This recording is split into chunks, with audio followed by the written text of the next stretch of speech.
I am really, really excited about talking to you because I've known your story for a really long time. It's cool that we're doing this because I want everybody to know who you are and how you got started. Oh, well, thanks, Mary.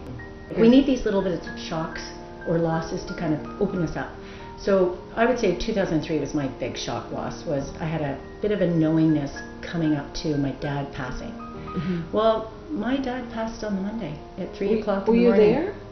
I never got there. My ticket was for Wednesday. So tell me how it happened that you got a visit from your dad after he passed. Okay, so I guess the first thing was you don't really know it's your loved one contacting you. You know, those lead-ups to the moment where he passed were all these like intuitive feelings. But you wouldn't have recognized them at that time, right? Just more of this really strong knowing. Mm-hmm. It was more like, you know, and we all have those. Like when they're really strong, then you kind of listen to them. And you believed more. yourself? You believed those knowings? No, not all the time. Yeah. And that's why I do what I do now, to teach people to take them really seriously, because one other time I didn't at all. I had everybody talk me out of what I was trying to do. Okay, so now tell me about how it happened. Monday I got the idea, right, mm-hmm. that I should go home. Had no idea. Wednesday, conversation with God. Thursday morning, need an operation. Okay, God, thanks. You know, and I guess I do need to go home, so there's the logical reason. Friday night, speak to my parents, get all kinds of things going. My dad passes on the Monday.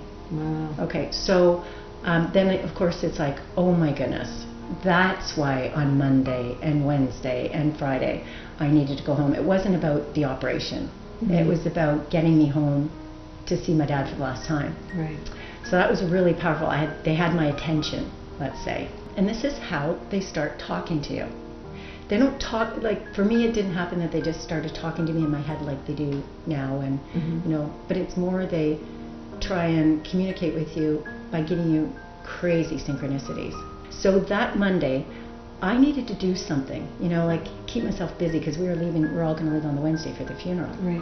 So I decided I'd go get one of the comedies. So in the film there was a scene where the woman in the movie lost her husband, had him incarnated, put him in an urn, took her 9 months to go pick the guy up. The day she picks him up and brings him home, she takes the urn and she sticks the urn on her husband's favorite chair, put him on his favorite chair, and turn on his favorite, I don't know, sports program or something. And I'm going, oh, really? Like, dude, you know, I know it's a comedy and everything, and it's supposed to be, but I'm going, you mean his ashes? His cremated ashes? His cremated ashes are sitting on his favorite chair, and she's turned on his favorite program, you know. And I'm thinking, do people really do this for their loved ones when they bring them home? Yeah. So then I go home, go to the funeral, help my mom clear out the whole house. Mm-hmm. My mom said, will you do one more thing with me? Of course, Mom, anything, whatever you want. She goes, will you go to the funeral home with me and get your dad's urn and his ashes? No problem. They were going to put them in a chair. Oh, you're kidding. Turn on the Blue Jays. And I'm going, are you kidding me? Perhaps people do that. So I thought, people do this. So I thought it was, you know, okay, so Dad, I'm listening, right? So thank you very much. So now they've really got my attention. So then I get back to Zurich, having tried to reach a girlfriend of mine who I hadn't talked to in years. She's from Montreal, moved to Atlanta. And I get back, the morning I get back to Zurich, she sends me an email saying, hi, your dad must have passed away. By the way, I'm a medium. There were so many facts that she had my attention. And I said, okay, this is so my dad. You know, personal things and phrases. And then she said, you can do this. Your dad's telling you have to do this. But don't do it before you get his old coins. And then I got one of those feelings again. I knew my brother knew about the coins. So I phoned him, asked him, did you get the email? He goes, you mean the one that said subject line, note from Dad? And he went really kind of quiet and said, I don't know if this is what you're talking about or not, but yesterday, Mom and I went to the bank, to the safety deposit box.